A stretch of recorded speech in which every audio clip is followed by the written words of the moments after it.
అసెంబ్లీలో వివిధ అంశాలపై అధికార విపక్ష సభ్యుల మధ్య డైలాగ్ వార్ నడిచింది. రిజర్వేషన్ల పేరుతో మైనారిటీలను గత సర్కార్ మోసం చేసిందన్నారు మంత్రి సీతక్క.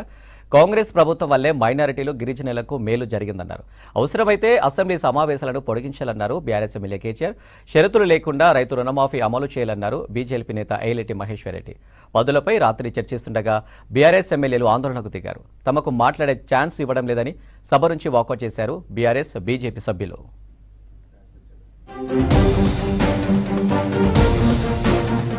అసెంబ్లీలో స్కిల్ యూనివర్సిటీ బిల్లును ప్రవేశపెట్టారు ఐటీ మినిస్టర్ శ్రీధర్ బాబు.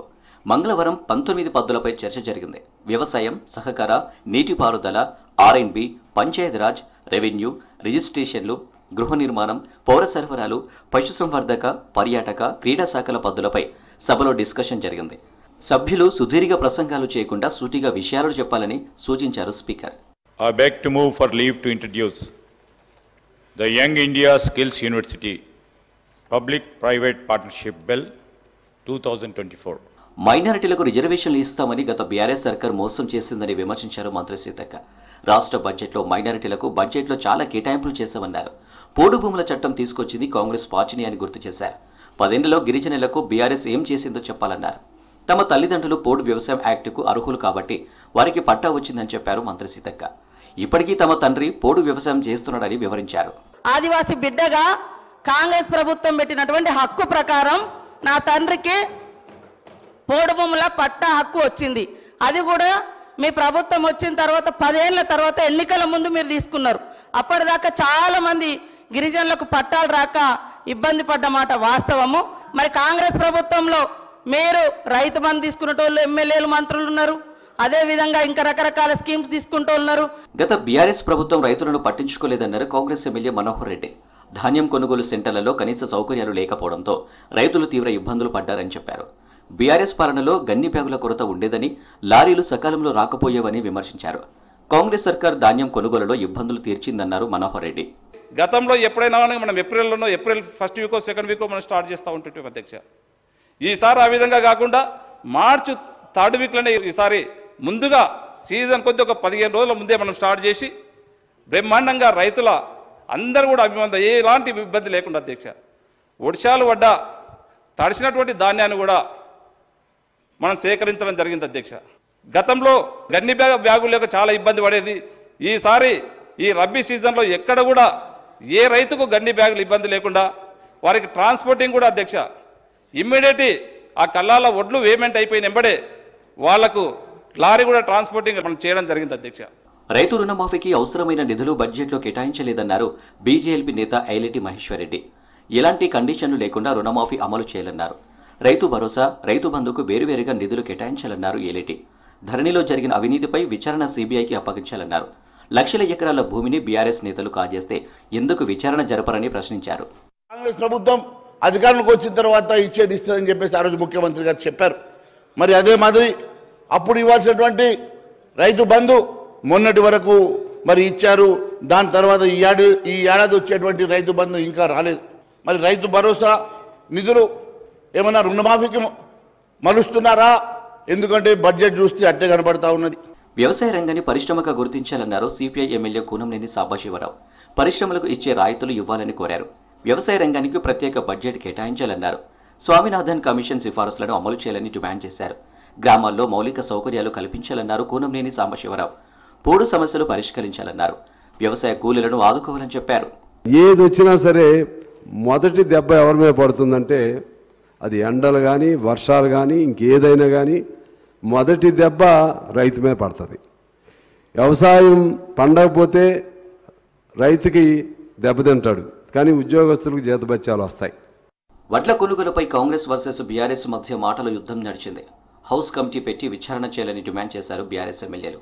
ఎన్ని రైసు మిల్లల్లో ఎంత ప్యాడి ఉంది అన్ని వివరాలు తీయాలని డిమాండ్ చేశారు మాజీ మంత్రి గంగుల కమలాకర్.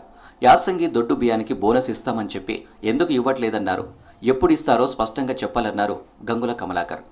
ఏ రైసు మిల్ దగ్గర ప్యాడి ఉన్నా కూడా మీరు కానీ మేము కానీ ముక్కు పిండి వసూలు చేసే బాధ్యత ప్రభుత్వం సార్. ఎన్ని రైస్ మిల్ దగ్గర ఎంత రైస్ ఉంది, ఎంత ప్యాడి ఉంది, ఎంత రికవరీ చేసినాం, ఎన్ని కేసులు పెట్టినాం, డెఫినెట్ హౌస్ కమిటీ సార్. మన ప్రతి గింజ కలెక్ట్ చేసుకుందాం. వరి ధాన్యం బోనస్ 2183 బదులు 2683 ఇస్తామని చెప్పారు సార్. దొడ్డు వాట్లకు 500 బెనిఫిషియల్ సార్, సన్న బియ్యం అనలే, దొడ్డు బియ్యం, ఇది క్లియర్ ఉన్నది sir mention. BRS MLA Gangula అడిగిన ప్రశ్నలకు తమ మంత్రికి మొత్తం సమాధానం ముందే చెప్పినా కావాలని డిమాండ్ పెడుతున్నారన్నారు మంత్రి శ్రీధర్ బాబు. 2014 నుంచి 2023 వరకు ఏం జరిగిందో మొత్తం చెప్పామన్నారు. మళ్లీ సమాధానం చెప్పాల్సిన అవసరం లేదన్నారు. అన్ని తీర్ల సమాధానం మొత్తం పూర్తి స్థాయిలో సమాచారాన్ని కూడా ఇచ్చారు. 2014 నుంచి 2023 వరకు రేషన్ కార్డ్స్కు సంబంధించి, ప్రొక్యూర్మెంట్కి సంబంధించి, రైస్ మిల్లల అంశానికి సంబంధించి, ఆక్షన్కు సంబంధించి వారు అడిగిన ప్రతి ప్రశ్నకి సమాధానం చెప్పడం జరిగింది. అయినా కానీ వారు సంతృప్తి చెందలేదు. వ్యవసాయ పద్ధతుల ఆమోదంపై అసెంబ్లీలో ఆందోళనకు దిగారు బీఆర్ఎస్ ఎమ్మెల్యేలు. దీంతో బీఆర్ఎస్ తీరుపై ఆగ్రహం వ్యక్తం చేశారు డిప్యూటీ సీఎం భట్టి. ఇది సభనా బస్టాండా, చప్పట్లు కొట్టడం ఏంటని ప్రశ్నించారు. ఇది కరెక్ట్ కాదన్నారు. సభా సాంప్రదాయాన్ని మట్టిలో కలుపుతున్నారని ఫైర్ అయ్యారు భట్టి. అధ్యక్ష, ఏంది సభనా లేకపోతే బస్ స్టాండ్? ఇది ఏంటా చప్పట్లేంటి అధ్యక్ష? చప్పట్లేంటి అధ్యక్ష? ఇది 5 సంవత్సరాలు నేను అక్కడ సిఎల్పి లీడర్ కూర్చున్నాను. ఒక్కరోజైనా ఇచ్చారా? నేను వెళ్ళకి వచ్చావా? ఎట్లా ఒక్కరోజైనా వచ్చావా? ఎక్కడండి మంత్రులు చేశారు మీరు? ఇదే పద్ధతి?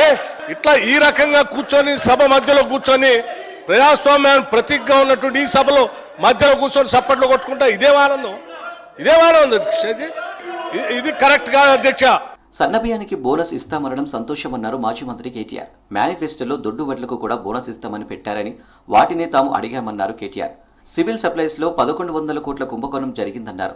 దీనిపై చర్చ పెట్టకపోవడంతో తాము సభ నుంచి వాకౌట్ చేస్తున్నామన్నారు కేటీఆర్. నలుగురు ఎవరైతే టెండర్ పిలిచినాము, ట్రాన్స్పరెంట్ గా పిలిచామని మంత్రి గారు చెప్పారో మేము ఏమడిగాం అధ్యక్ష? ఆ నలుగురు ఎవరు? ఆ నలుగురు బియ్యం ఎందుకు కలెక్ట్ చేయట్లేదు, డబ్బులు ఎందుకు కలెక్ట్ చేస్తున్నారు? మా దగ్గర ఆధారాలు ఉన్నాయి అధ్యక్ష. వాళ్ళు డబ్బులు కలెక్ట్ చేసిన ఆధారాలు కూడా మా దగ్గర ఉన్నాయి. ఎవరెవరి దగ్గర ఎన్ని డబ్బులు తీసుకున్నారు మా దగ్గర ఆధారాలు ఉన్నాయి. అందుకే మేము అడిగినాం అధ్యక్ష హౌస్ కమిటీ ఏమని. అధ్యక్ష, this is not a small scam. నేను మంత్రి గారిని అనట్లేదు. ఇందులో మంత్రి గారికి తెలియకుండానే చాలా జరుగుతున్నాయి ఈ గవర్నమెంట్ లో. 1100 కోట్ల కుంభకోణం ఇది. తప్పకుండా హౌస్ కమిటీ వేయాలి. సభలో తమకు మాట్లాడే అవకాశం ఇవ్వడం లేదని వాకౌట్ చేశారు బీజేపీ ఎమ్మెల్యేలు. ఏకపక్షంగా పద్దుల ఆమోదం తెలుపుతున్నారంటూ ఆరోపించారు బీజేపీ ఎమ్మెల్యేలు. చివరికి 19 పద్దులకు ఆమోదం తెలిపింది శాసనసభ. తర్వాత సభను ఇవాళకి వాయిదా వేశారు స్పీకర్ గడ్డం ప్రసాద్. సిఎల్పీలో డిప్యూటీ సీఎం భట్టి విక్రమార్కతో భేటీ అయ్యారు బీఆర్ఎస్ ఎమ్మెల్యే మల్లారెడ్డి. ఇద్దరు కాసేపు సరదాగా మాట్లాడుకున్నారు. చిట్చాట్ చేసిన మల్లారెడ్డి మొన్నటి ఎన్నికల్లో బీఆర్ఎస్ మళ్లీ అధికారంలోకి వస్తే హోంమంత్రిని అయ్యేవాడినన్నారు. ఇప్పుడు హోంమంత్రి పదవి సీఎం దగ్గరుందన్న ఆయన వాళ్ళు ఇవ్వకుండా గుంజుకోలేం కదా అన్నారు.